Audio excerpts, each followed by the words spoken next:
শিরোনাম দাবানল আবার ছড়াচ্ছে, ফায়ার সার্ভিসের সদস্য সেজে লুটপাট। এতক্ষণ শিরোনাম শুনলেন, এবার বিস্তারিত। যুক্তরাষ্ট্রের ক্যালিফোর্নিয়া অঙ্গরাজ্যের লস অ্যাঞ্জেলেসের দাবানল 6 দিনেও নেভেন। ফায়ার সার্ভিসের কর্মীদের আপ্রাণ চেষ্টার পরেও আগুন নতুন এলাকায় ছড়িয়ে পড়ছে। মৃত্যুর সংখ্যাও বেড়ে দাঁড়িয়েছে 16 জন। এরই মধ্যে লস অ্যাঞ্জেলেসের ওপর দিয়ে বয়ে যাওয়া ঝোড়ো বাতাসের গতি বাড়তে পারে বলে পূর্বাভাস দেওয়া হয়েছে। তাতে আরও বাড়তে পারে আগুন। গত মঙ্গলবার থেকে আলাদা 6টি দাবানল লস অ্যাঞ্জেলেসে ছড়িয়ে পড়ে। বর্তমানে সেখানে 4টি দাবানল সক্রিয় রয়েছে। এর মধ্যে প্যালিসেইডস দাবানল আরও 1000 একর এলাকায় ছড়িয়েছে। আগেই এই দাবানলে পুড়েছে 22,000 একর এলাকা। ক্যালিফোর্নিয়ার ফায়ার সার্ভিস জানিয়েছে, এখন পর্যন্ত প্যালিসেইডস দাবানল মাত্র 11% নিয়ন্ত্রণে আনা গেছে। ফায়ার সার্ভিসের কর্মকর্তা টড হপকিন্স গতকাল শনিবার এক সংবাদ সম্মেলনে জানিয়েছেন, সান্তা মনিকা ও মালিবু এলাকার মধ্যে জ্বলতে থাকা প্যালিসেইডস দাবানল মান্ডেভিল ক্যানিয়ন এলাকায় ছড়িয়ে পড়েছে। আগুন ব্রেন্টউড এলাকা গ্রাস করতে পারে, এমন শঙ্কা রয়েছে। এই এলাকায় মিডিয়া জগতের তারকারা বসবাস করে। বলা হচ্ছে, সান ফার্নান্ডো এলাকায়ও আগুন প্রবেশ করতে পারে। নতুন করে এই আগুন বৃদ্ধি পাওয়ার আগে ফায়ার সার্ভিসের কর্মীরা প্যালিসেইডস দাবানল ও লস অ্যাঞ্জেলেসের পূর্বাঞ্চলে এটন দাবানল নিয়ন্ত্রণে অগ্রগতির কথা জানিয়েছিল। এই 2 দাবানলকে সবচেয়ে ভয়াবহ বলা হচ্ছে। 2 দাবানলে একত্রে 145 বর্গ কিলোমিটার এলাকা পুড়িয়ে ছাই হয়ে গেছে। ভৌগোলিক হিসাবে এই আয়তন নিউইয়র্কের ম্যানহাটান এলাকার চেয়ে 2.5 গুণ বেশি।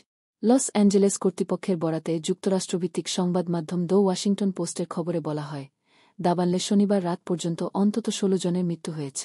এছাড়া অন্তত 13 জন নিখোঁজ রয়েছে। তবে ফায়ার সার্ভিস সদস্যরা ঘরে ঘরে গিয়ে তল্লাশি অভিযান শুরু করলে মৃত্যুর সংখ্যা আরও বাড়তে পারে বলে আশঙ্কা করা হচ্ছে। গত 6 দিনের আগুনে লস অ্যাঞ্জেলেসে 12,000 অবকাঠামো ধ্বংস হয়ে গেছে।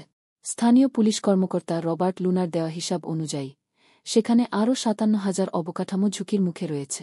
প্রাণ বাঁচাতে এলাকা ছেড়ে যেতে বলা হয়েছে 1,53,000 মানুষকে। এর বাইরে আরও 1,66,000 বাসিন্দাকে বলা হয়েছে, প্রয়োজন পড়লে তাদের এলাকা ত্যাগ করা লাগতে পারে।